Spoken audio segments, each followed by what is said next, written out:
আসসালামু আলাইকুম, সবাই কেমন আছেন? আশা করি সবাই ভালো আছেন আর আপনাদের দয়ায় আমিও অনেক ভালো আছি। বেশ কয়েকদিন পর আবার চলে আসলাম আরেকটি মিনি ব্লগ নিয়ে। সকাল সকাল ঘুম থেকে উঠে রান্নার কাজে লেগে গেলাম। আর এটাই হলো গৃহিণী আপুদের প্রধান কাজ।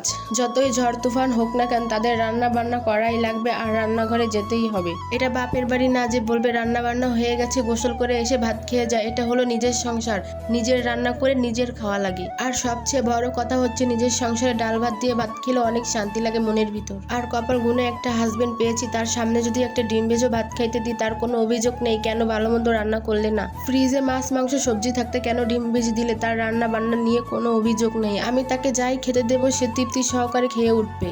যাই হোক, আর একটা কথা ভুলে গেছি, আমি আজকে মুরগির মাংস রান্না করছি। মাংস রান্না করাতে যা যা মশলা লাগতো আমি সেই মশলাগুলো ভালো মতো কষিয়ে এর ভিতর মুরগির মাংসটা দিয়ে ভালো মতো লাড়ে চেড়ে আলু আর 2টা আনাম রসুন দিয়ে ভালো মতো কষিয়ে নেব। যে কোনো মাংস রান্নাতে মশলা যত ভালো মতো কষাতে পারবো ততই তরকারিটা খেতে আরো মজা লাগবে। তরকারিটা কষাতে বসিয়ে দিয়ে আমার ব্যালকনিতে যত গাছপালা ছিল সব আজকে রোদ্রে দিয়েছি।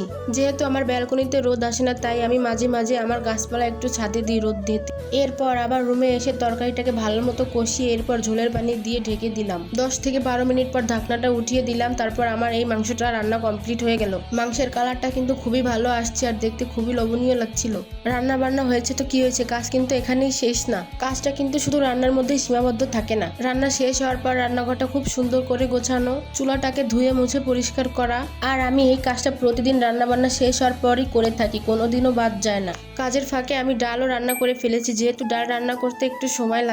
এরপর আর তেমন কোনো ক্লিক নেওয়া হয়নি। রান্না বান্না করে খাওয়া দাওয়া করার পর সন্ধ্যার বেলা একটু ঘুরতে বেরিয়ে গেলাম।